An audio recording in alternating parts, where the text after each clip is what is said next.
Fast. All right, he's here. Fuck yeah. Damn, he was ready.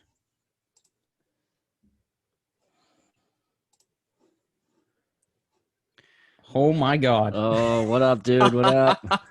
What's going on? Sammy boy.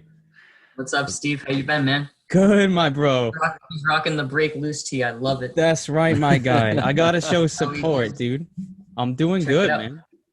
Yo, Oh, there that we go. shit's fire, dude. That shit's fire. Yeah, Bro, man. you're looking like a fucking rock star if I've ever seen one. Yeah, I don't know, man. I've just been letting the hair grow out. My girlfriend shaves the sides when needed. Since COVID, I don't think I got one haircut from Courtney Tower. I don't know if you remember her. Yeah, I remember her. Yeah. She's a pro at cutting. Shout out to Courtney Tower. Yeah, no, big shout outs to Courtney at 333 Salon in Boston. Hell yeah. Yeah. Fuck yeah. Yep. Dude, So that's- how you been, man? I've been good, dude. Fucking just been working, same shit. Fucking living in Pembroke again, dude. I was out of here for a while. I lived in Mansfield for like 2.5 years. Before that, it was Stoughton for like 3 years or so. Okay. And then, I'm in Freetown right now. where? Freetown, it's kind of near the first one, New Mansfield. Is it really? Little bit, yeah. No shit. When did you go there? This is actually my girlfriend's place, so I live in Kingston right now. That's what I thought. Yeah. So where you just you just stay there and shit sometimes? Yep, I come here on Friday nights to visit her cat and Her cat. ma'am. She's a big Persian cat. She'll probably pop up here at some point during Oh our. fuck yeah, dude. Oh, hell yeah. That's sick. Yeah. So this is my buddy Batch, Sam Batch. What's up, buddy? Nice to meet you. You too, brother. Yeah. I met Batchy through hockey and shit, and another one. Cambray introduced me to Batchy. Cam's the man. Cam Yo, is the Yeah. man. it was awesome. I met Cam through my first metalcore guitar player, Donnie. The first metalcore Donnie, what was it? Idol Worship. Idol Worship, dude. Idol No Worship. shit. You used to play at the Plymouth Waterfront and shit, right? Yep. That's so Yep, crazy. The Beale House, the Waterfront. I think we even played the Knights of Columbus once. Yeah. Yeah. Did you play at church too?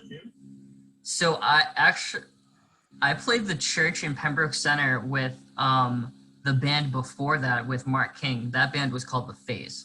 Oh shit. And I think Ben was singing for us at that point. Yeah. And Ben was the singer for Idol Worship. No shit. That's kind of how Wow. that band came to form. So I started off playing in Mark King's band, The Phase, and then we got into high school, and then Ben Salmon got into the picture, and we got him singing for The Phase. And he was like, "Hey man, I actually play for a metalcore band too. You want to come hang out with us one of these days?" So that's when I ended up meeting like Donnie Henderson, Dom Ferrante, and ended up doing Idol Worship. And when Idol Worship started, so Donnie was dating a girl from Plymouth, and it ended I up think I know Don. I think I went to high school with Donnie. Silver You Lake. went to Silver Lake, yeah. Yep. Yeah. Oh, yeah. Donnie is my boy. So Donnie was dating this girl, Ashley from Plymouth, and it was off Cherry Street. Like her mom was like wicked cool. So she was like the mom that let us like smoke and drink and didn't give a shit. So like we spent like a whole summer hanging out there. And Ashley was friends with Cam. So that's how we ended up. Oh. Cam, he ended up hanging out at Ashley's house, and then he ended up coming to Pembroke High School later on after. So like that was really yeah. No shit, dude. I didn't know any of that. That's pretty cool. Oh yeah, yo, me and Cam, we used to play poker for days at Ashley's house. Summertime, we'd just be poker all the time. It was lit. That's serious, dude. I didn't even Yeah, become man. friends with Cam until after high school because he was dating Tammy, and I was Yep. dating Caitlin, and they were best friends. So me and Cam started hanging, and I bought a drum set off of Tammy for like 200. It was actually Cam. Sorry, he had it at Tammy's house, and I never got the drum set though, because I was gonna start learning drums. So I never fucking did. I actually bought a drum set off Opie too. No shit. That was the- I remember her old drum set back at her house. Yeah, it was like a blue something. Yeah, she was like a part of my one of my friend cliques back in like 7th and 8th grade, and we used to hang out at her house every now and then. And I remember I jammed on that drum set once or twice. No shit, dude. I think I still have pieces in my basement right now because it flooded. That's wicked funny. I actually recently sold my first drum set ever. It was a low-end Yamaha kit, and I just needed the money, and there was a band out of Rhode Island that needed a kit, so I ended up just meeting up with them and sold it. No shit. 4 at the time, so it's like I needed to get rid of a couple. Yeah, that's a lot of drum sets, dude. Yeah. Yeah. Or is that normal for a drummer to have that many drum sets? Well, I mean, I just like kind of kept all of them throughout the years. So it's like I had that Yamaha kit that I got when I was a kid, and when I got to like middle school, that's when I got my higher end DW kit. The first show I played out live with that was actually the middle school dance with What? yeah. Oh my God. We were jamming like old school Blink 182 and stuff like that. But That's the shit. that was a great kit, but it was a total pain in the ass to load out to gigs and stuff like that. It was a big Neil Peart drum set, and it had like a full on rack and everything. So it's like, especially being like a little kid starting out in these like smaller playing out with this huge kit was kind of a pain. So later on, I ended up getting a lower end DW kit, and this was the one where it had the connection from the bass drum, so you could just it was easier to set up, and I could minimalize it and everything. So I was rocking that for a little bit, and while I had that kit, I got the opportunity to buy a really big Tama kit for like it was like $300, but like I knew off first glance that it was worth a lot more. So I kind of just ended up getting it, and it sounded really good. So I actually played that for a while too. And then I later sold that one to my friend George. And then I also got like an electric kit, and I got endorsed by SJC and got an SJC kit a couple of years ago. So Fuck yeah. yeah, so as of now, I only have my electric kit, and then I have my blue DW kit, and I'm going to be bringing that up to Vermont because it seems like COVID is starting to calm down a little bit. Yeah. And, as long as all goes well, Saving Vice is going to get back to practicing and hopefully, start playing out again soon. Dude, let's go. Fuck yeah. Yeah, so like I don't know if you guys are aware, but Saving Vice, I'm technically, well, not anymore because Kenjamin moved to Massachusetts, but most of the band is from Vermont. That's what I was telling Steve. I was like, they're in Vermont. And he was like, oh, I don't know.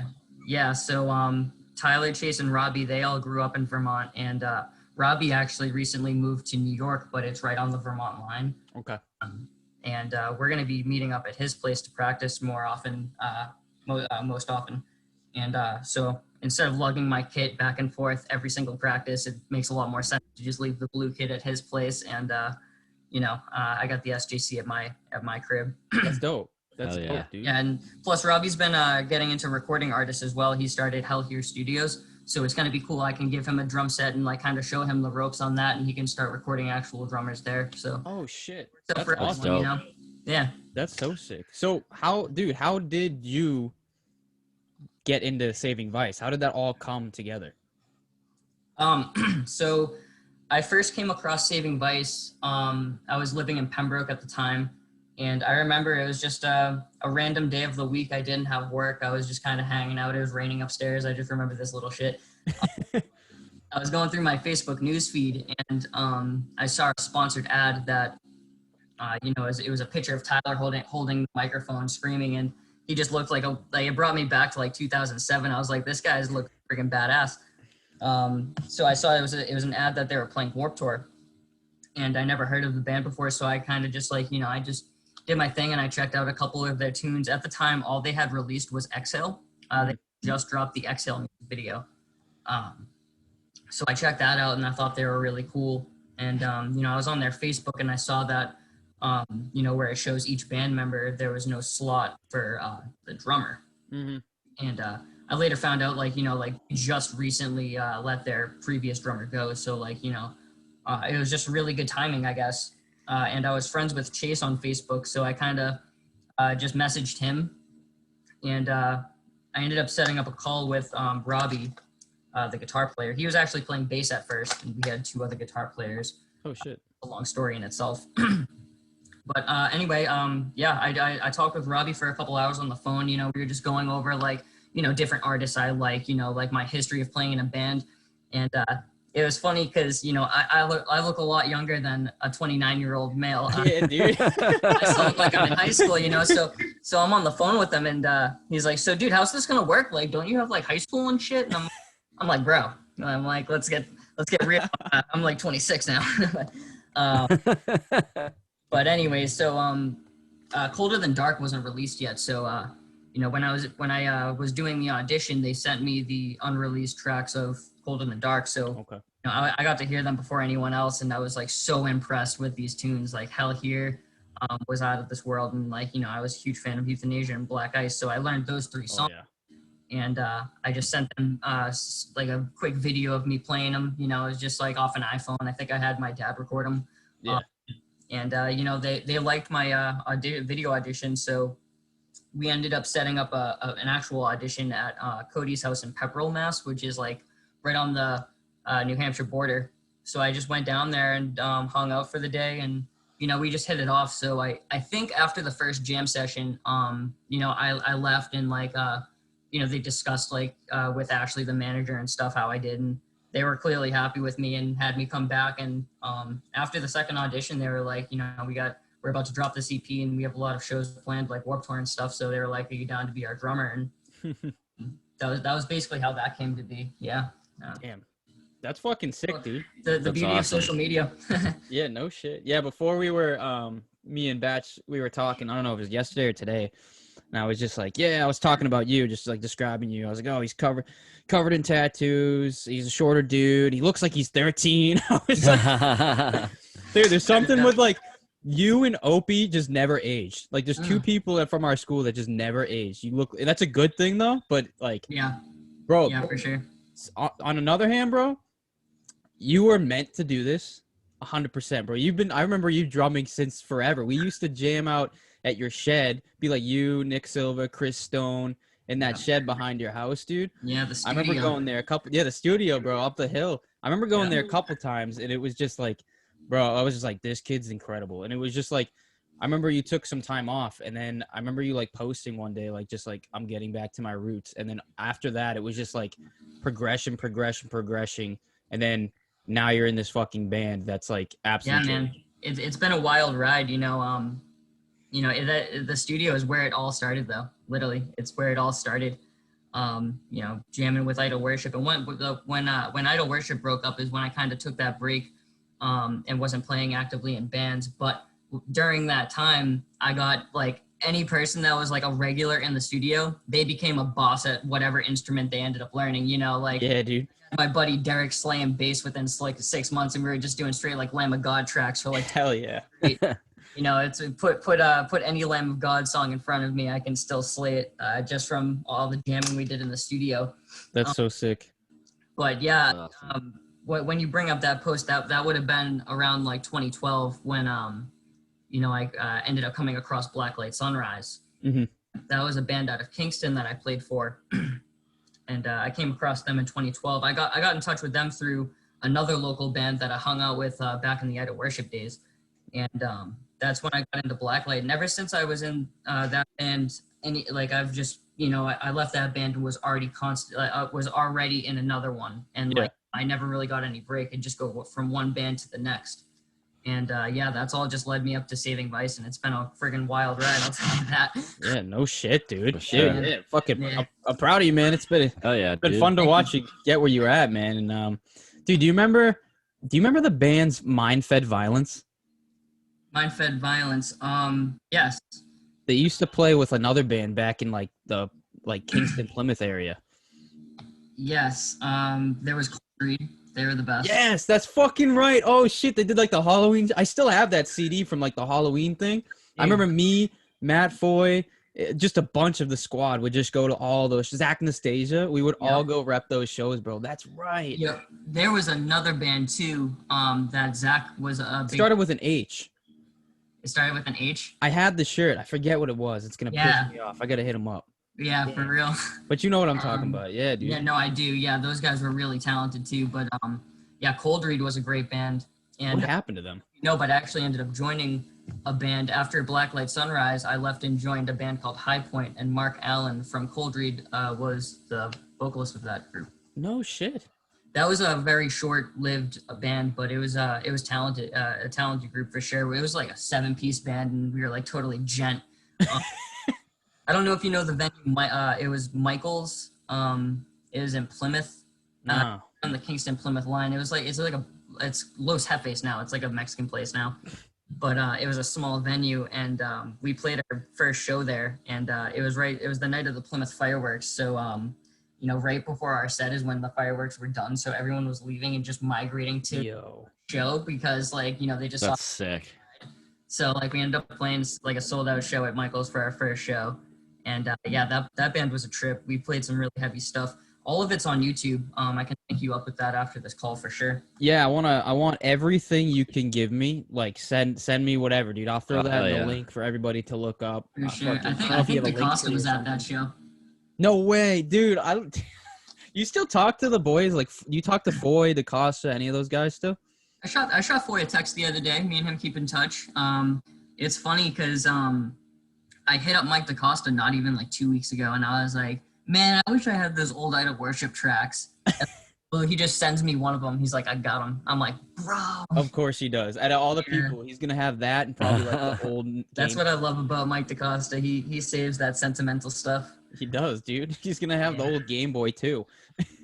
Yeah. He'll have all that shit. But yeah, no, I'll still keep in touch with like Foy, DaCosta. You know, Rob Sowers, my boy. I hit him up every. Dude, and, his band is fucking insane too. Yeah. It's, Inhalement. Yes, dude. Yeah, those guys are nuts. I actually used to jam with them for a little bit. Really? I was never like officially their drummer, but they needed a drummer for a little bit, and I was kind of just doing my thing and just hanging out, jamming. But you know, I love the music itself, but as to playing it live, it's not my forte.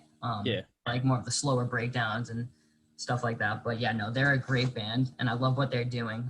Their recent drop was absolutely nuts, and I can't wait to hear what they come up with in the future.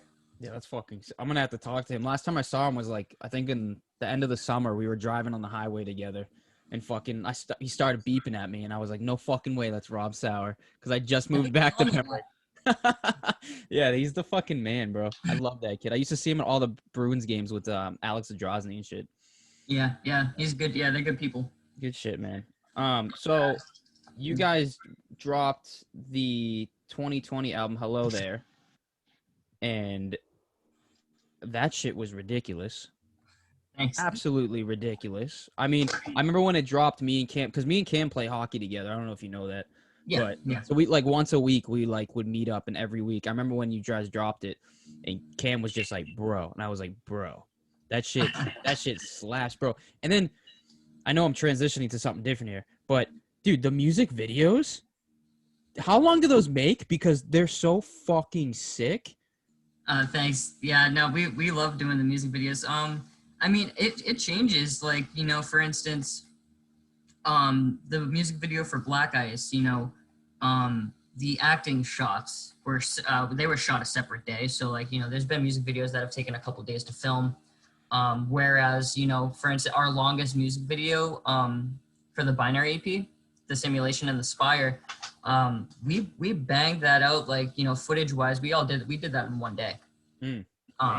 But then you know, the making of the video itself, it takes time, you know, all the editing and stuff that goes into it. But, you know, after we do a video, we usually get the first draft within like 2 weeks, I'd say, average. Oh, no shit. And then we have time for like, you know, like 3 different you know, editing processes, you know, put in our notes what we want fixed and stuff like that.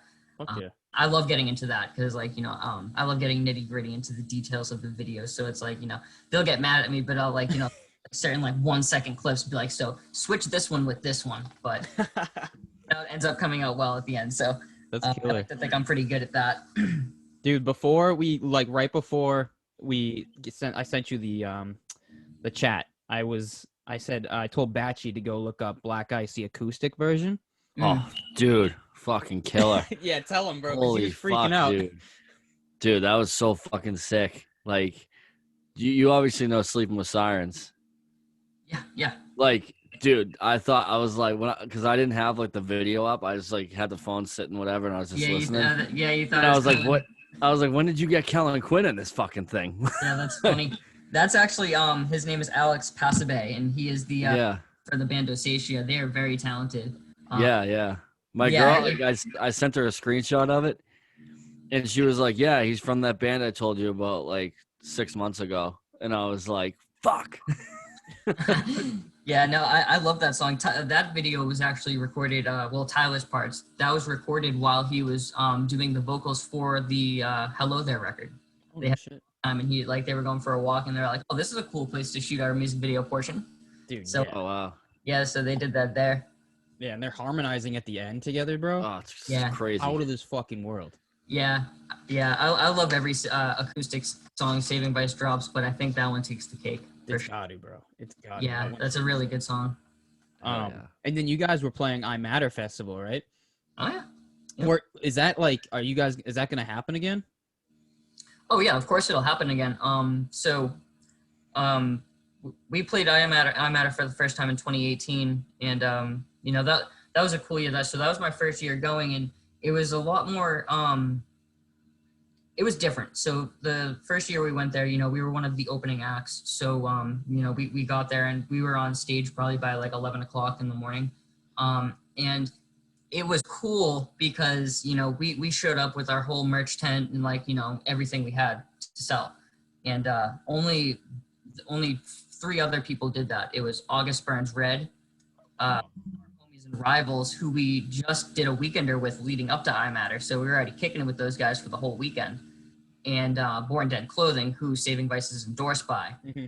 It was just a cool crew of just like the 4 tents, and like so like we had a meet and greet that was like friggin' like a 200-foot line. Like it was, and so then 2019, the next year was an amazing year. We had a higher spot up on the on the roster, and we were kicking it with like Icy Stars before our set and stuff like that, just hanging out. Shit, bro. We were hanging out with Wage War, like just my god, dude, Sam, bro, I got it. Like, how does it feel to be like hanging with these dudes that like you listen to and like? I mean, I looked up to as like in this scene. How the fuck does it feel being from Pembroke and now doing this shit, bro? Because like I don't know anybody who's made it as far as like you did. I mean, it's a trip, but it's like it's just what I love to do, and it's been a lot of hard work getting up to this point. And like when we played in 2018, that was kind of a shell shock because like that's when I met Matt Greiner for the first time, and I'm like, this is like happening. I just shook Matt Greiner's hand and like grabbing water, and Spencer from Under Oath is directly behind me. It's like what? That's so sick, dude. It's a trip at first, but it's like they're just like us. We're all just like normal people, and my favorite part about it was like just learning from them, and like Icy Stars, for instance, we were hanging out. Like I don't drink, but they were all hanging out doing like Jameson shots and stuff, and we were just talking business. And they were like huge for like right after I Matter, like that's when we decided to set Saving Vice up as an actual business, an LLC, and do shit. Yeah, like all the legalities and stuff like that. And it was just really nice and like cool to just have like Devin Oliver from Icy Stars just being real and just giving us advice, hanging out, and then just going out and playing our set and just having a good time. That's what it's all about, especially a festival like I Matter. Yeah. It's just really cool. But yeah, no, it's a great festival, and I could totally see you guys friggin' setting up shop there next round, hanging out. Like it's a good time. I highly recommend it. That's like our goal, man, because like we want to like when we first started this podcast, it was like we love music, like we're super into the pop punk, the punk rock, like I mean all the Black Flag shit I used to listen to or still listen to, and then fucking now I'm like super into like the Story So Far-esque shit, but I still listen to like everything from metal to fucking hip hop. And when we started this, it was just like music and our lives and just like how they correlate in the mental health world. And we were like, we would love to set up, literally, like you said, set up like a fucking tent and just like be there to support people and just tell people it's okay not to be okay, and that their lives matter, and that no matter what they're going through. And like that's what the goal is, man, for like like I'm gonna beat a dead horse here, but it can never be not said enough. Like 120 people die a day from suicide, and if we can get that number down to 119, if we can get it down to 118, whatever it is, or if we can just help somebody throughout the day, and even if that's just a conversation like this or a text, like that's it, man, because people are so important, and we're just trying to figure out what the fuck life is. Absolutely. And but yeah, that would be ideally the goal. But that being said, I did want to congratulate you on your 1-year sobriety that came up in January. Yeah. Yeah, dude. That's huge, fucking man. Huge. Batchy knows about that shit too. Yeah. Yep. Yeah, it's been a journey, man. It's been a great journey. It is, man. I was lucky to have my partner. We share the same exact sobriety date. So, especially with this everything that's happened this past year, it's been a huge help just having her with me through it. And like, just a good team, you know. So it's like it just got to a point, you know, it's like I spent so many years, like I feel like so many years have been wasted from the partying and stuff like that. But, you know, just like kind of letting go of that. And, you know, like, yeah, like I made mistakes with the drinking and stuff like that, but it all led me to where I am now. And like, wouldn't view things as I do now if those things didn't happen. So it's like, you know, I just take it as it goes. And like, you know, the biggest thing I've learned is just like, you know, it's okay to make mistakes, but learning from those mistakes. And, you know, that makes you who you are.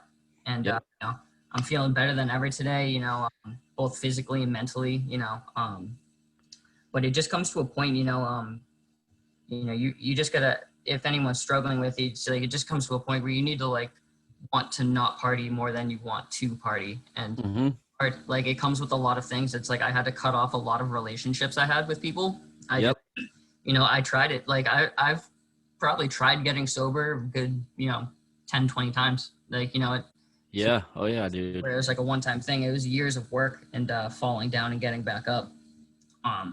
You know, and it's like, I tried that. It's like, yeah, I can still go to bars and hang out with my crew and, you know, just drink O'Doul's and stuff like that. Nope. It'll work for a little bit, but then, so you're right. I'll just have one beer. Exactly. You know, Then you can do it for a little while, but then it's like climbing up a hill, you know, it's climb up, but once you fall down, it just brings you right back to where you are, like before you know it.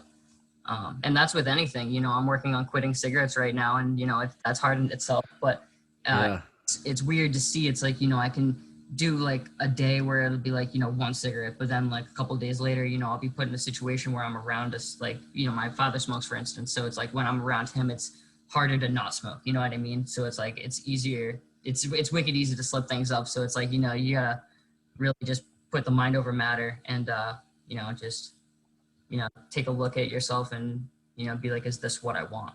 You know, you can't do it for anyone else. You know, I tried getting sober for my family. That didn't work. I tried getting sober for my band. That didn't work. You know, it just came down to it. Do I want this? And, you know, yeah, I do.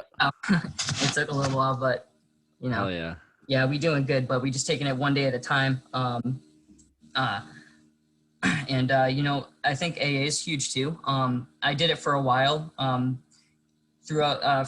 It came to the point for me where I just didn't want it so bad, you know, I just didn't even want to think about it. And I kind of laid off AA for a little bit, but, you know, they're all good supporting people. So I do recommend it for someone who's beginning.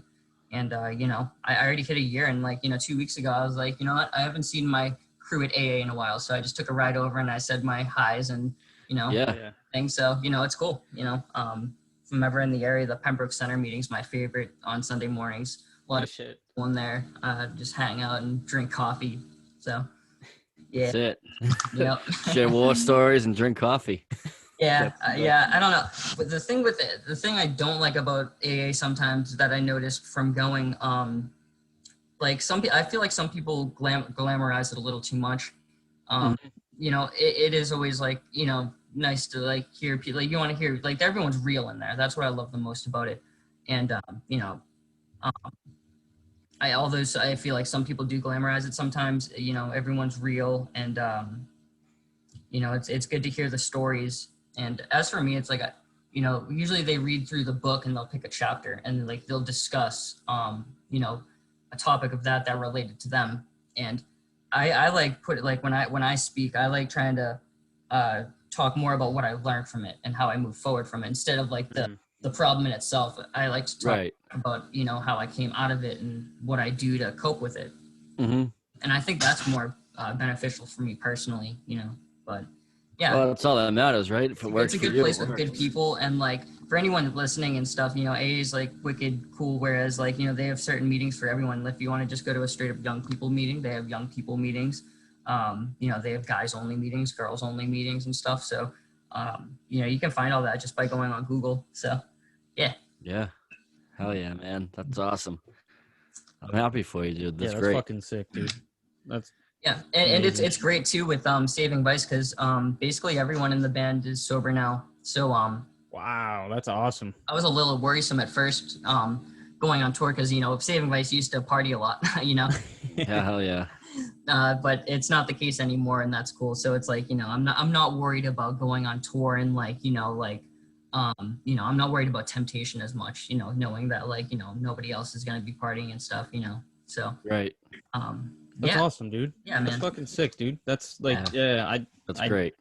I haven't experienced that, but like I'm fucking proud of you, dude. And that's I know I've seen it firsthand in people, family, and friends, and I'm like, it's awesome to see. I mean, even Batchy himself has gone through some shit, and I saw him when he was really down on the dumps, and this kid's completely 360 or 180, whatever it is.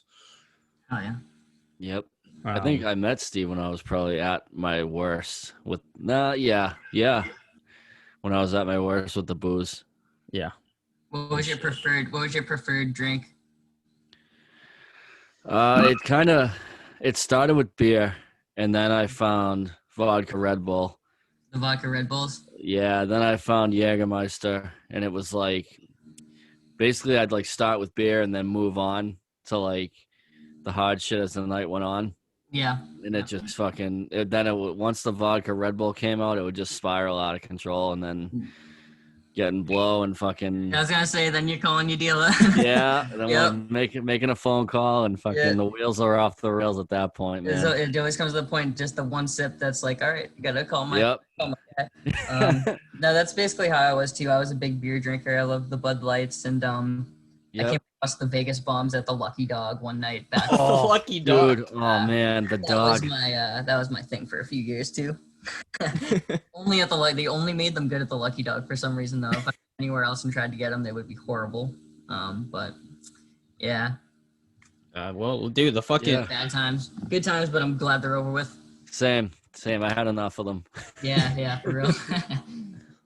Well, dude, fucking. My favorite part about the whole thing is just the never having to worry about like what I said the night before or what Yeah. Yep.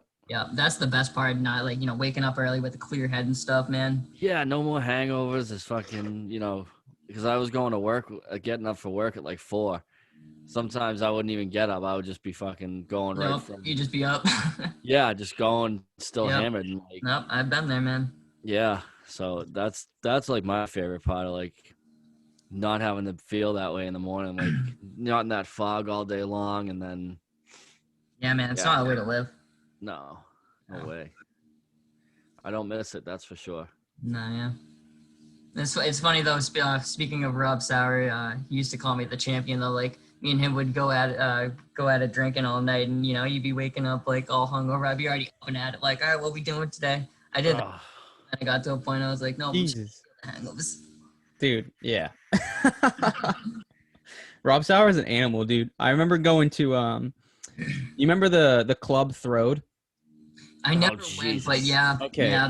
Yeah. Well, me, fucking Alex, what's his name? He had a kid. Why am I blanking? Frank? Nah. Shit, whatever. It was like Mike DaCosta, me, Rob Sauer. Oh, you're thinking of Novin, I think. Alex Novin, yeah.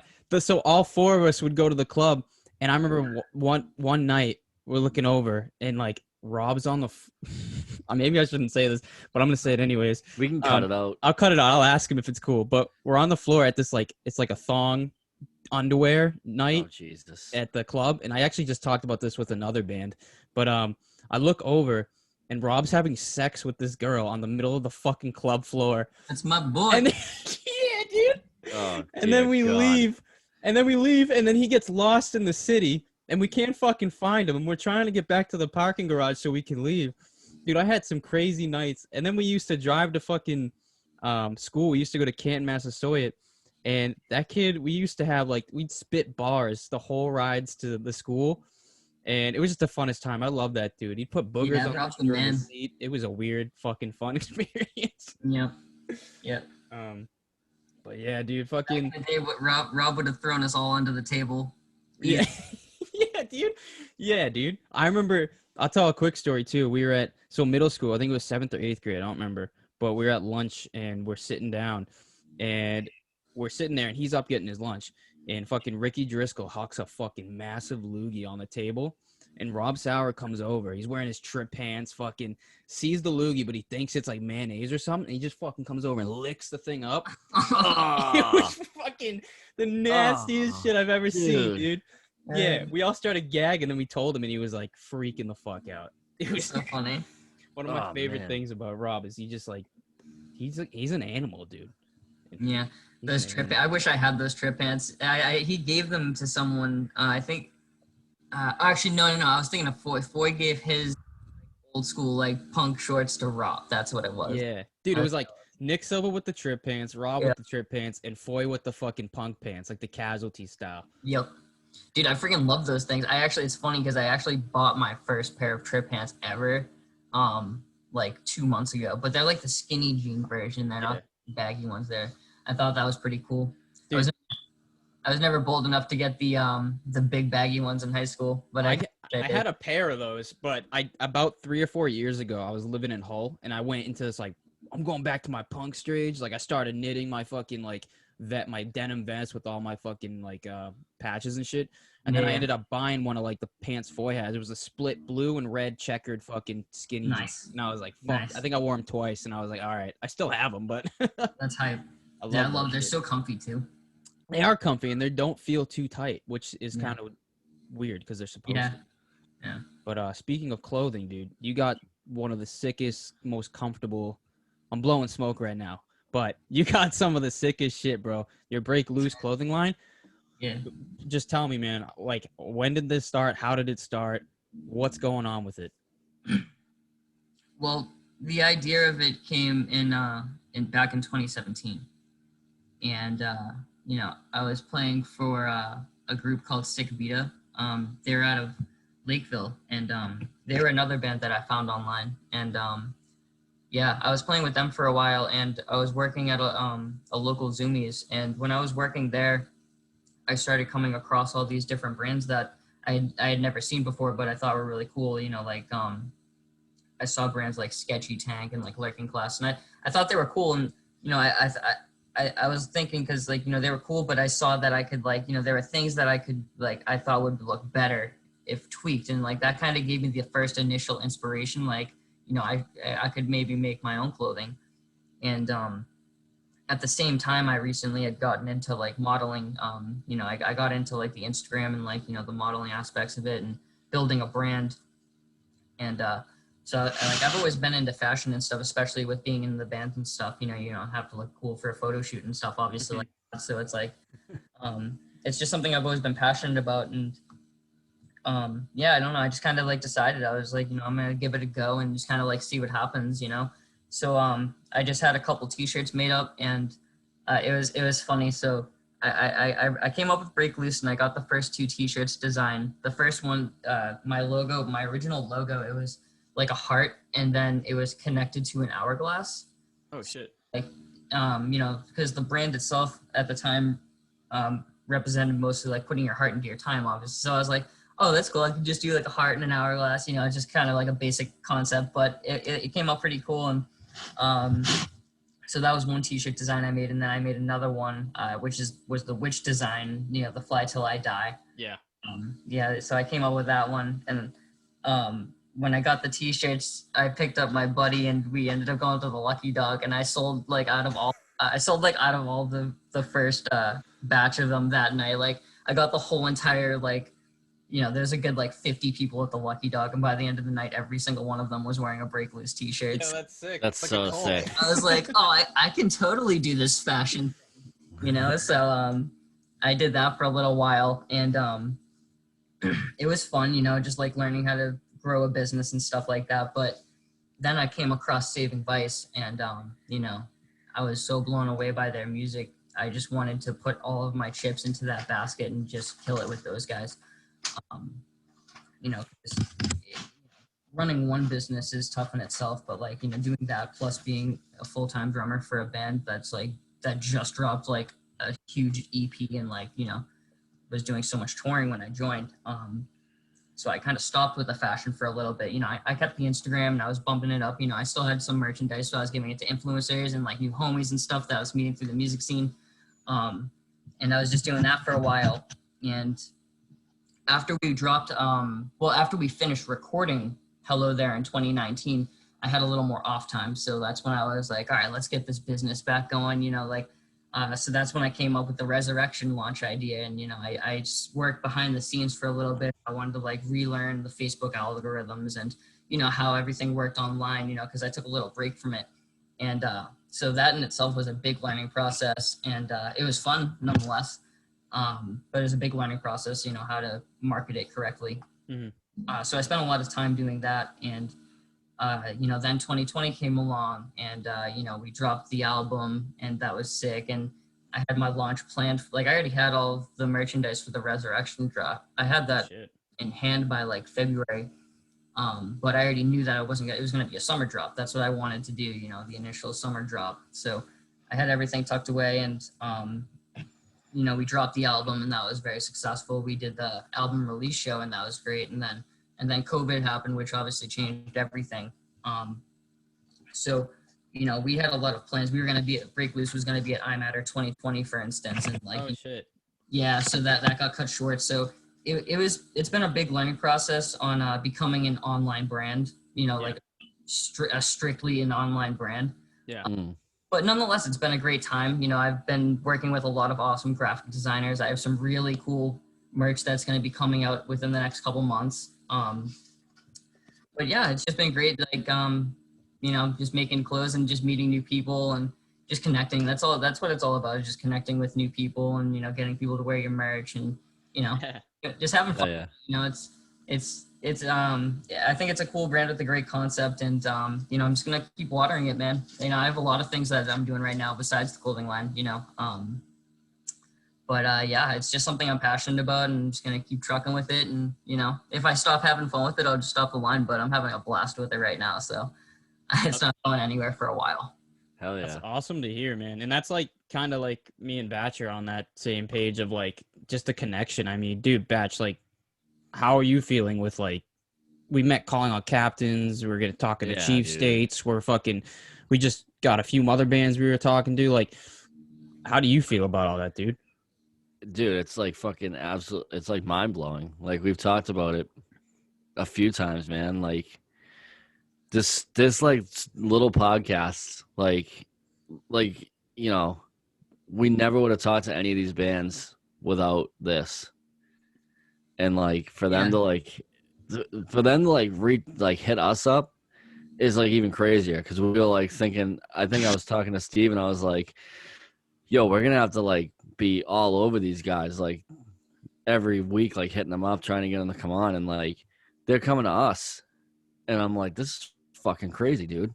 Yeah, that's awesome, man. It's like, I read this in an interview once. I forget exactly who said it, but it's like, no matter what you start, as long as you love it and you're persistent with it, what's going to happen will happen. Like, something will happen, Oh, hell yeah. That's exactly it, man. And that's how it feels like, because like we started this and we were like, yo, 5 people listening, cool, whatever. And now we have like over 1,300 streams or something like that. And like, people are hitting us up just to talk. We got random connections in Canada.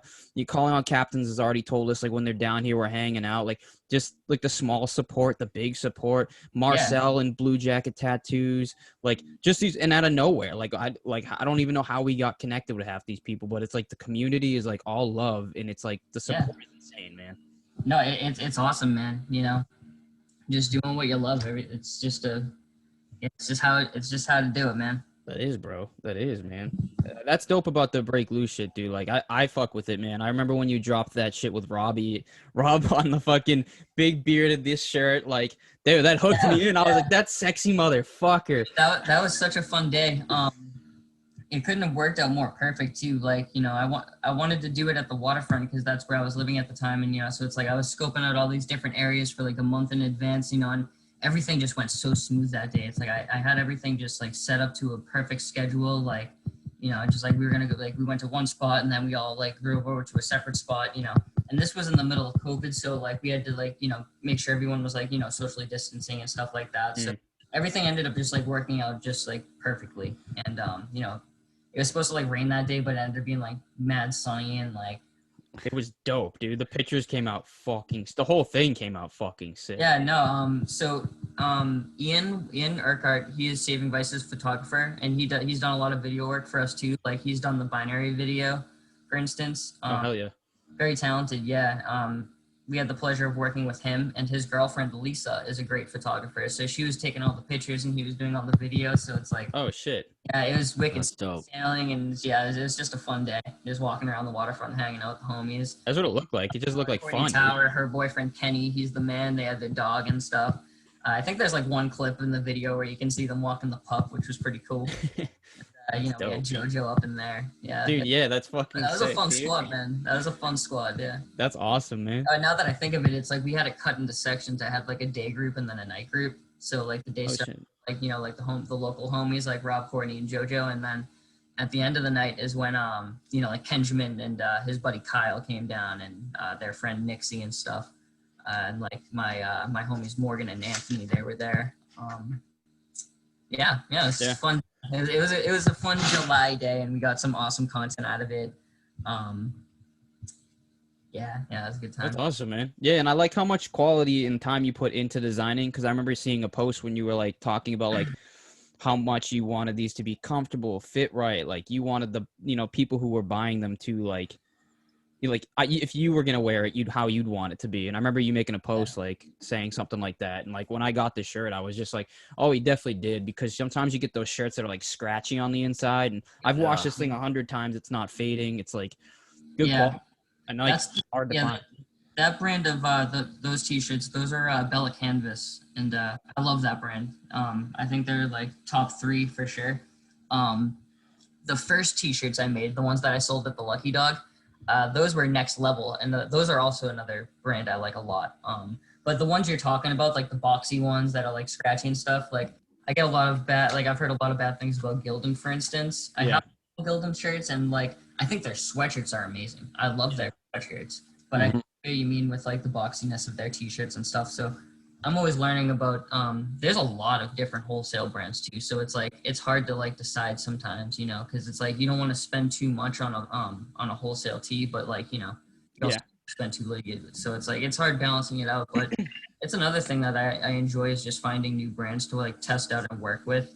I don't think I'm wearing. Yeah, I am wearing now. So this is my Pyro long sleeve, the striped one. Oh shit, yeah, that thing's dope. This one's hella comfy, and this is As Color. That's the brand. I saw them from I bought a t-shirt when I was at iMatter in 2019, and it was an As Color shirt, and I was like, wow, this is like hella comfy. So is that the same one that you gave away the other day too? What was that? Remember you were like doing a giveaway the other day. Is that the same shirt? On the Break Loose Instagram, I did a contest giveaway for the Pyro and the Beanie. That's right. On my personal, I did a giveaway for the Unwind shirt, but that is also an As Color shirt too. That shit. Yeah, fucking we on a side note here, so we got our first batch of like our merch. So we got some hoodies and we got some t-shirts to try them out. And the hoodies are unreal, like they fit unreal. I haven't tried the t-shirt on, but it looks good. But that was something I wanted to talk like off record talk to you about, like because I was curious like how you went about it with like, did you just keep buying like one of a shirt till you found something that worked? No, so I just own a lot of band shirts in general, so it was easy for me to like just kind of go in my closet and just like be like, oh, okay, this is a Gildan, this is a Bella, this is a Next Level.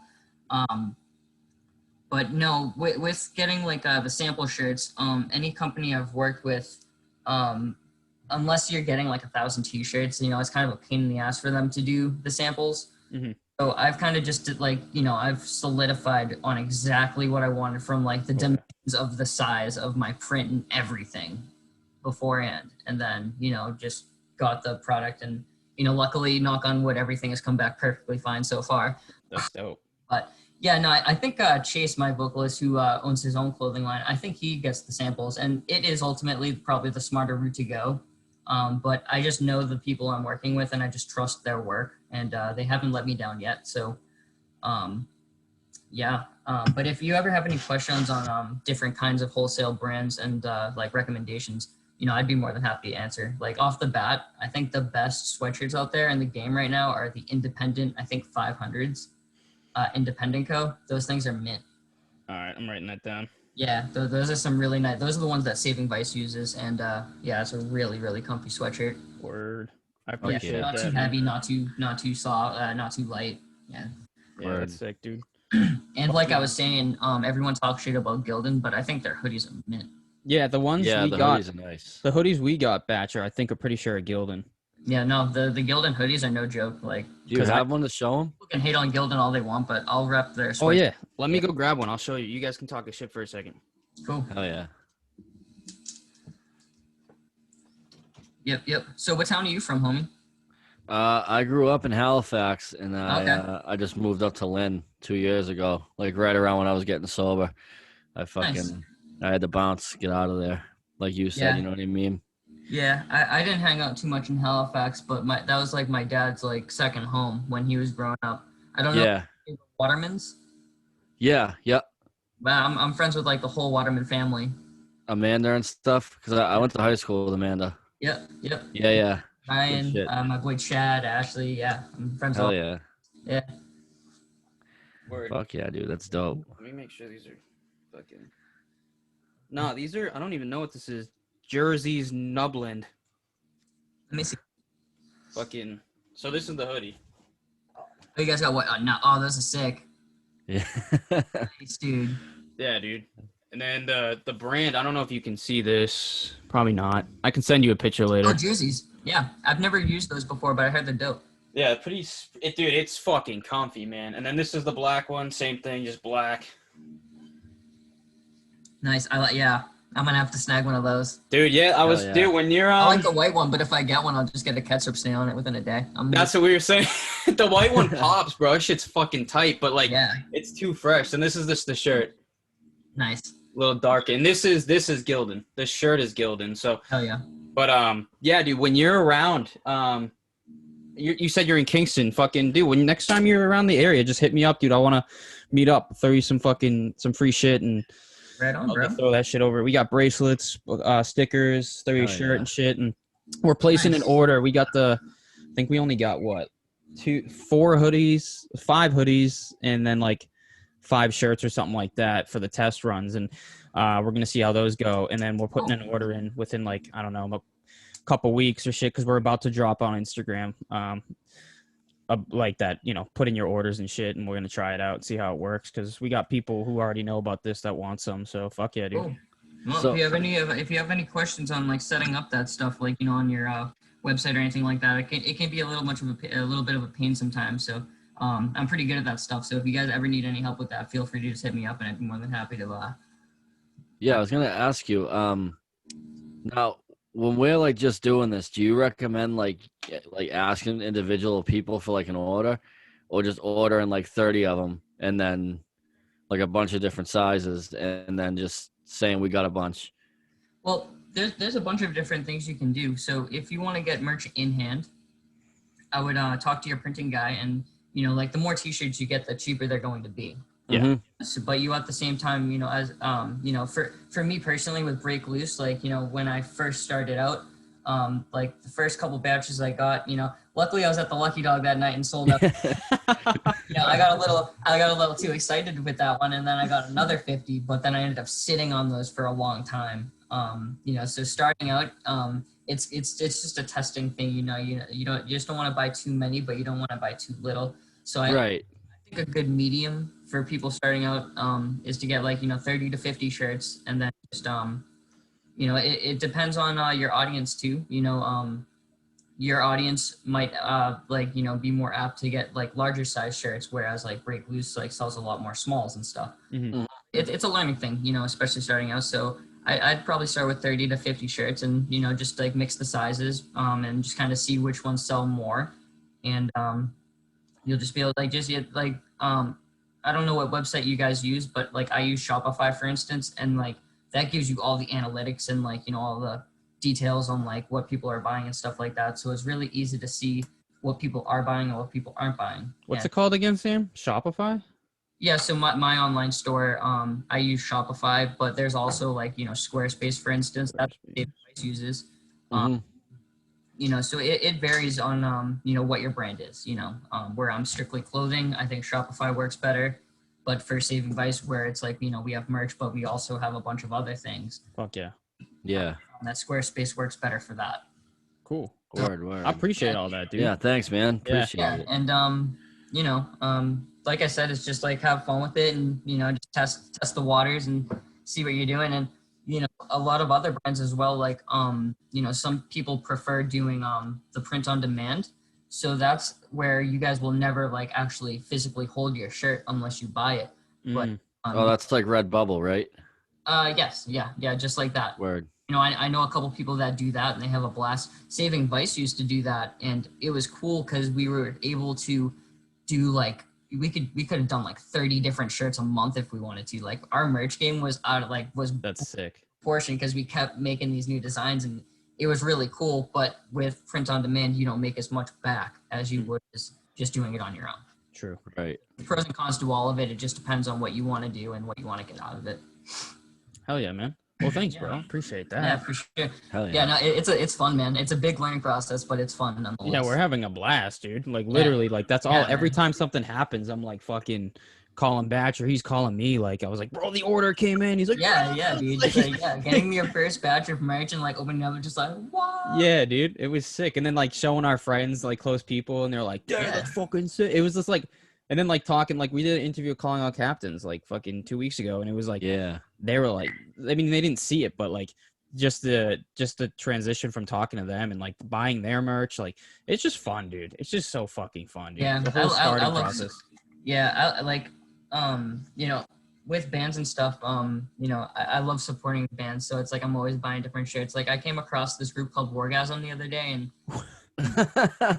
dude, they're from the UK and they're so cool. I Love That's it. fucking sick. 3 songs and I was already on their website. I was like, I'm buying people's shirts, like wearing it in the next Saving Vice promo. Like Hell yeah. it, like if it's hard for a band to really like hit me in the feels, and so whenever I find a band that does, best believe I'm in their merch store. Fuck yeah. Hell dude. yeah, dude. So, dude, what are you doing are you working with your dad?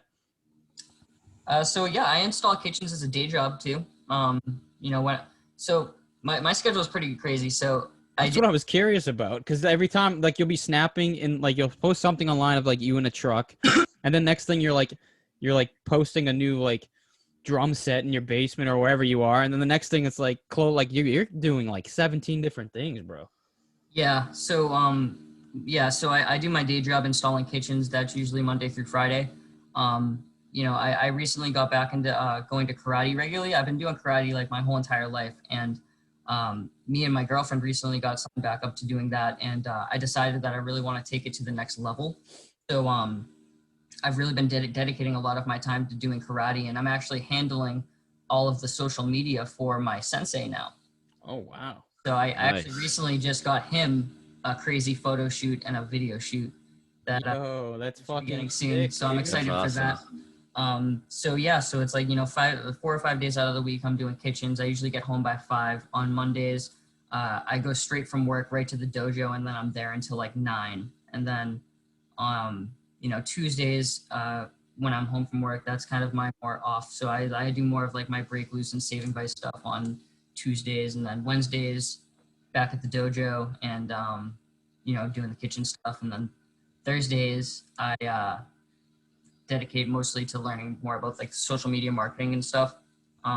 It's all about time management. It's really hectic, and things change too. Like a lot of days in the week, there'll be a certain day where it's like, oh, okay, I'm more useful doing SMM, like social media marketing, on this day than going to this job. So it's like, I kind of work things around, but yeah, it does get pretty hectic, but we make it work, especially with Saving Vice too. It's like I'm handling all of their, I'm handling running ads now. So Oh shit. all that. So that's been a fun learning process. That's fucking sick, dude. Yeah, I don't know. It gets pretty crazy at times, but we make it work, Yeah, dude. And you said you got your second degree black belt, right? Yeah, I should be going up for my 3rd this year. You fucking animal, bro. That's Yeah, unreal. man. You just Yeah, we chop ain't people in the messing neck around. and kill them. Yeah, dude, that's another big thing in the sobriety. It's like I learned that I need to constantly be busy. Anytime I wanted to go out and drink was when I was bored, and I was bored a lot. So it's like I had to dive into a bunch of different things, and like, it's the biggest thing is just balance. It's like, I spend a lot of my time these days, like digging into the social media marketing because I want to become a pro at that. Yeah. But I also don't want to spend the entire day with my face on the screen. So it's like, I'll do like hour to 2 hour long drills. That's how I personally go about it. It's like I'll totally dedicate my time to like 1 hour of doing social media marketing, and then I'll force myself to get off. I'll go spend an hour reading. Like I'm Fuck yeah. reading The Shining right now. This is my new favorite book. So I've been Nice. into that. Hell yeah. But yeah, and then me and my girlfriend, we take time off each week. We go to the dojo regularly now, and yeah, I don't know. It's overwhelming at first, but I heard in an interview once, it's like you might think you're working hard, but there's someone out there that's working Harder. Yeah, Mhm. bro. So Yeah, I've heard that too. that's kind of like helped me, like, okay, Yeah. just balancing things out, and just time management is huge. Yeah, man. I think that's super important for a lot of, like, for me, it's the same thing, dude. Like with my Yeah. mental health shit, it's the same Yeah. thing. It's all about the balance, man. I got 47 tattooed on my hand for that reason. Like there's, 7 chakras in your body, head to the toe, and 4th is the heart, 7th is the mind. It's just finding the balance. It's a constant reminder for me to, like, hey, man, it's okay. Like, you're gonna get through it. Like, depression is a thing. Yeah, OCD is big today, but dude, like, and I'm always keeping busy. Same thing, man. Whether it's Yep. it's hockey or it's music or it's the podcast, it's work, and yeah, man, it's important and it's empowering and it makes you feel like you're accomplishing things, but also recognizing, like you said, that whole, like, I don't want to stare at a screen for 2 hours. I need to find that time to do something else or even relaxing. And yeah, so it's really cool. Yeah. It's a big learning curve too, just like figuring out what works for you. It's like, I tried like writing a whole day's worth of scheduling like the night before and sticking to that schedule and stuff. So it's like, like that personally didn't work for me. And like I recently came across the whole drill method where it's like, set a timer and, just concentrate on that for an hour, get off, do your thing for a minute, and then get back to doing whatever it is. And that's been working great for me, especially with stuff that requires me being in front of a laptop. And another big one, that this was more in 2020, but I had to learn how to do, how to like work different DAW programs, so like for that, like I have a PC, which is what I'm using now. Yeah. So I had to start off with learning, different DAWs. So I started off with Reaper, and I hated Reaper, bro. Yeah. I fucking hated Reaper. Nah, I couldn't get into Reaper at all. I tried using Easy Drummer through Reaper, and it's like 3 mental breakdowns later, I switched over to Pro Tools. Yeah, dude, Reaper was like, Reaper reminded me like a ghetto version of GarageBand, like even worse. I hated Reaper. I feel like it's one of those things, like if you know how to work it, it can be cool, but like, I don't know, it's just weird. And I had a much better time working with Pro Tools than I did with that. But then my guitarist was nice enough to let me have his old Mac. So now I'm working on Logic through the Mac. And dude, nice, dude. Yeah, is it Logic Pro or you got the Logic? Oh, yeah, we got the Logic. Fuck yeah, bro. Yeah. That's sick. Oh, yeah. We got the Superior Drummer 3 to go with it. We got now Saving Vice ain't playing no games. That's dope, bro. Yeah. I started with Reaper back in the day when I was like doing my acoustic shit, and then I went to Cubase and I hated Cubase. I thought I was gonna like it. I almost tried that one. Dude, so I bought the MIDI and it came with the free Cubase. So I was like, bro, I'm upgrading. Fuck Reaper. I'm out of here. Yeah. So I went to Cubase, and then Cubase just was like, bro, it's too technical. Like there's like GarageBand Easy, and then there's like there's like Pro Tools, and then there's like Cubase. And it was just like there was no need for the technicality, I felt like. So I got rid of that, and I was just like, it's all good, dude. And like, but Logic Pro is sick. I don't know if you've ever heard of this DAW before. Or it's actually, I don't even know. Yeah, it's a program. It's called East Coast, West Coast. Okay, no, I don't think so. Dude, all right. I'll send you the link either tomorrow or something or tonight. But this fucking program, it's like the Netflix of music, like plugins, right? Really? So, I'm sure my guitar player Robbie knows all about it. Dude, it's the sickest fucking thing. So you go on there and you can take anything from guitars, drums, a pot and a pan. And then they also have like choirs, but they record it all themselves. And then you just subscribe for a monthly fee, and you can take anything. And one of the coolest things you can do is like you can get like, it's probably more for like making movies and short clips, but you can take like a choir.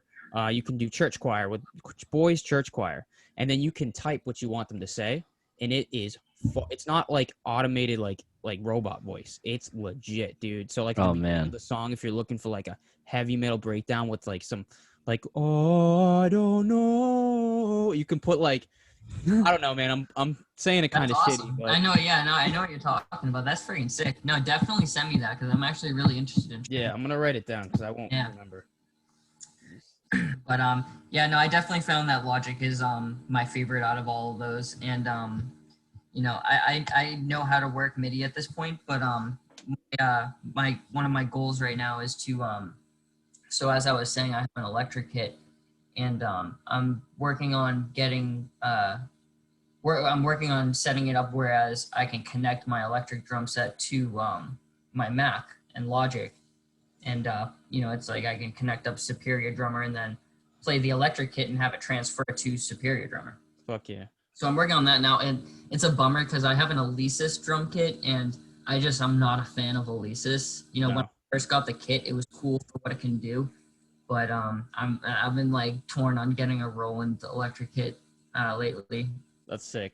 A little pricey, so I'm Does still that on the fence. does that just plug into the MIDI and like from the Yeah. drum kit itself? Does it Yeah, already well- come with a plugin, or do you have to buy like a piece? So, no, it doesn't come. So it's like just like a regular printer cable. Okay. Plug it right into the electric kit and then right into the Mac. And the Alesis is giving me problems, but if I had a Roland, for instance, I'd be able to just plug it right in and it would just be good to go. What do those go for, dude? Well, they have different ones. You know, like they have the newer ones they have are way overpriced and they go up to like I think almost like 20 grand or like 10 grand maybe. Yeah, some of them are a little crazy, but the one I really wanted to get was 3,000, and even that was a little too much. Like, like overpriced wise, you know, it's like if it was like 2,500 maybe, but like, they have one that's 1,700, and that one looks pretty promising. Or So I'm thinking about it. hell yeah, dude. Yeah, that'd be fucking sick, dude. You were talking about your girlfriend earlier, and me and Cam were talking the other week at hockey. Dude, you and your girlfriend, I'm like, it's crazy how perfectly matched you guys are. It's like funny to watch you guys on like Instagram or your short videos or whatever you post or pictures. And we were just saying like, dude, we're happy you found somebody, and like, but it was just funny how like you guys fit your personalities perfectly, dude. Yeah, we talk about that all the time. Even the way we walk, man, we walk in sync. Like we were like, yeah, it's like a totally we were meant to be thing, and yeah, she's great. That's Yeah. fucking dope, dude. Yeah. That's fucking dope. Dude, But no, yeah, it's cool. Like it's funny how like little things like we don't what's the word like we're just so alike in so many ways. It's weird when we find something we're not alike in, you know. yeah. Yeah. That's sick. Bro, you're also inked the fuck up. Like, I know you last time, like, I knew you had, like, the flame fucking, what the hell was on your arm? Yeah, dude, you got so much shit. Your fucking hand is now. So the left arm, this is my karate sleeve. So I got the tiger, and then I got Wei Chi Ru. Let's see if I can fix it. So there's the tiger, and here's Wei Chi Ru right here. Okay. Word. Here I got the dragon and the crane. I'm wearing a hoodie right now, so you can't really see. Yeah. And so on this arm, this is just like I wanted to get this one to kind of represent like the dark side of like the band life. This is actually the last tattoo I've gotten, and I need to get this finished bad. That shit's sick, bro. Don't And you then have I the... got Yeah, the dude. twisted- Oh yeah, that's dope. Yeah, That man. shit's fucking serious. Yeah. Shit. I've been slacking on the tattoos though. It's been a while since I've gotten one. It's Same. okay, bro. You have mad shit covered on you right now. Yeah, I think got you'll one be on okay. I always forget I have one on my calf, but I got Oh, the shit. uh, Yo, that's sick. Silence of the Lambs. That's fucking dope, bro. Yeah. Oh, yeah, man. Most of the work, all of the work on my arms, and then the Death's Head moth. That's all Tony Ciavaro from Stinky Monkey Tattoo in Kingston. No shit. Oops, I think I actually just left the Zoom meeting. No, you're here. Oh. No, we can hear you. Wait, where are you? I don't know, but we can see you. Yeah, we can hear you. Hold on. I totally just lost you. Batch, let's just talk shit. Yeah. Yeah, what a piece of shit. This guy. This guy. That's so weird. Oh, here you are. I found you. Oh, hey there. But yeah, what I was saying is I got most of my work done from Tony at Stinky Monkey in Kingston, and then the wolf tattoo is Matt Murray over at Black Veil Tattoo in Salem. Those guys are awesome. That's sick. Yeah. Hell yeah. I can't wait to go on tour and just get a bunch of tour tattoos with Kenjamin and stuff. That'll be great. That's dope, dude. Are you Yeah. you gonna get a face tattoo or what, bro? Probably not. No. All right, because you said something about it a little while ago.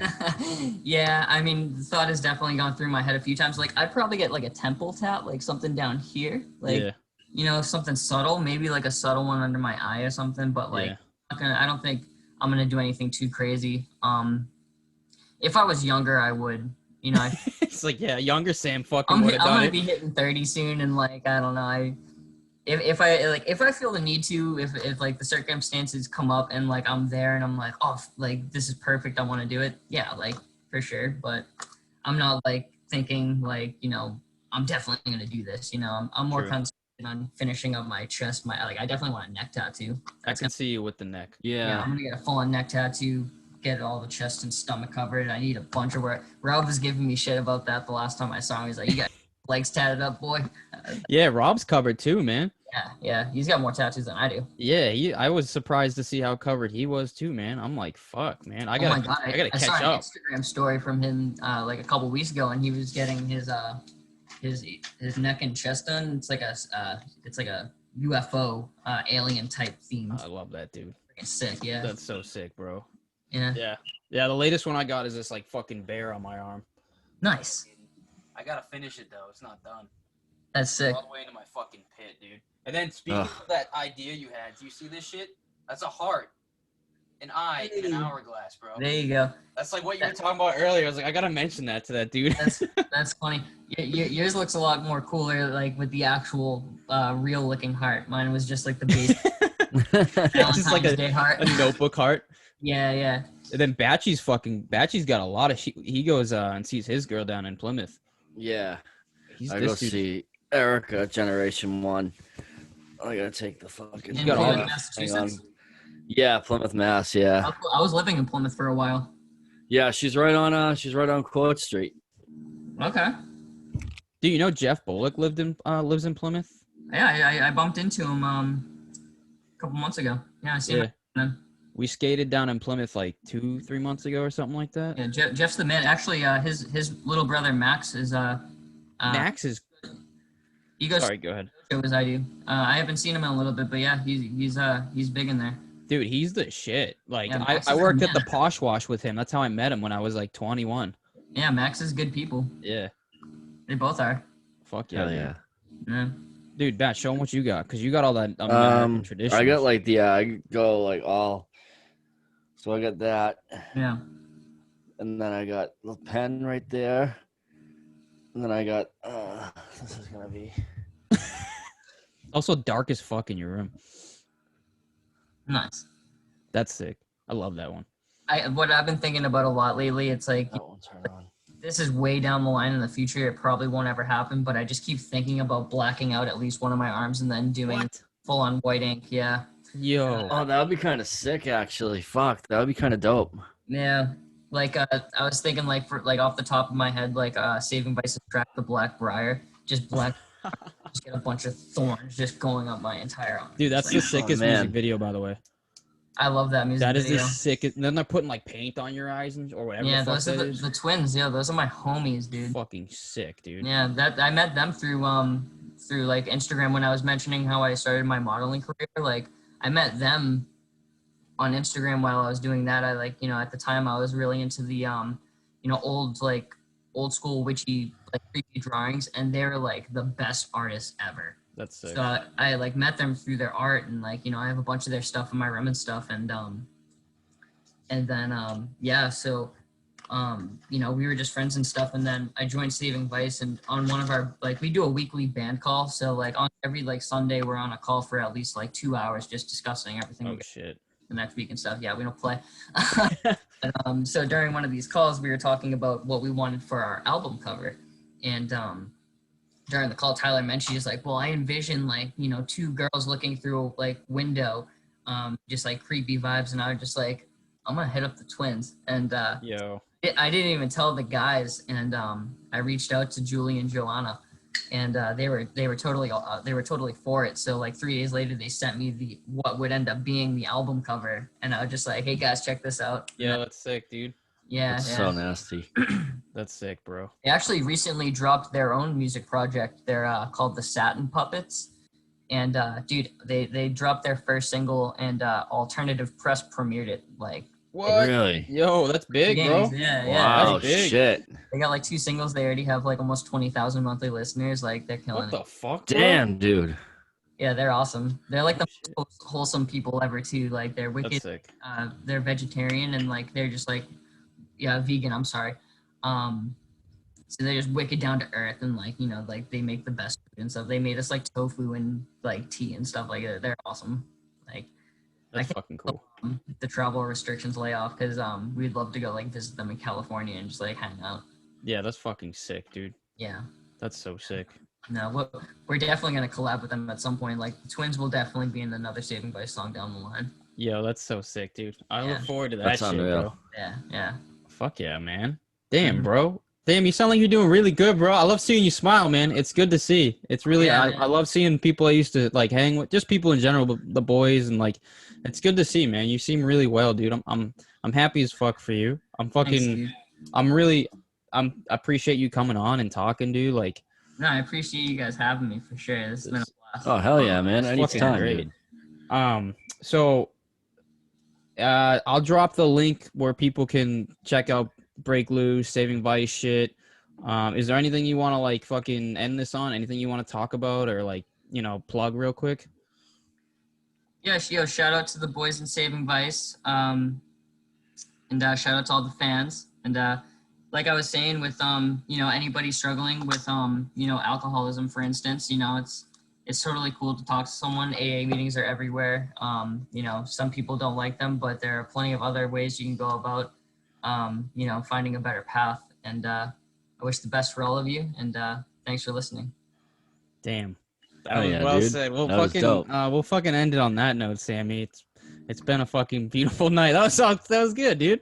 Hell yeah, Let's go man. professionally. Come on. Now. Fuck yeah.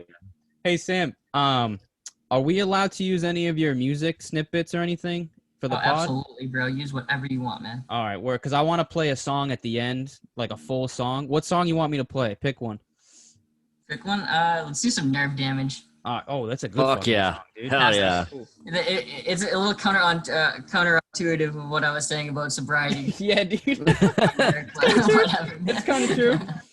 Fuck yeah. I'll put that at the end, and then I'll probably put some snippets of shit at the beginning and stuff. I kind of like to intertwine shit and just give the people something to listen to. But Cool. Right cool. on, man.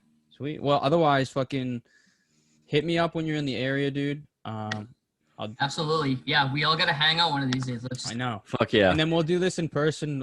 As soon as my grandma gets the vaccine and shit, I would love to have like an actual in-person fucking set up professional interview, and then it would just be sick to have you on for that. And fucking Yeah, like I said, that'd be I a wanna blast. throw you Always some- down, man. throw you some merch and just hang out, dude. We gotta catch up. I'll bring Rob. I'll bring Yo, Rob. oh my That'd god, be sick. Yeah. dude. All right, hang on. So Batchy, you know how like Laps and fucking Pat act in the three of you? Yeah. It'd be Like chaos. Rob and Sammy are like Matt and fucking Pat. Like, those Oh two, yeah, I believe it. Dude, they're fucking animals. So, and Yeah. they're fucking basically the same person. So, Yeah. I can't wait. This is gonna be dope. all right, Sam. Hell yeah. I'll let you go, bro. It was great to talk, brother. All right. Thanks for having us, guys. Hell yeah, buddy. All right. Eyes up. Hell yeah. Hell yeah. Oh shit, that was fun as fuck. That was dope. That was He's the awesome, man. man. Yeah, he's good shit. That was dope. That was fun, man.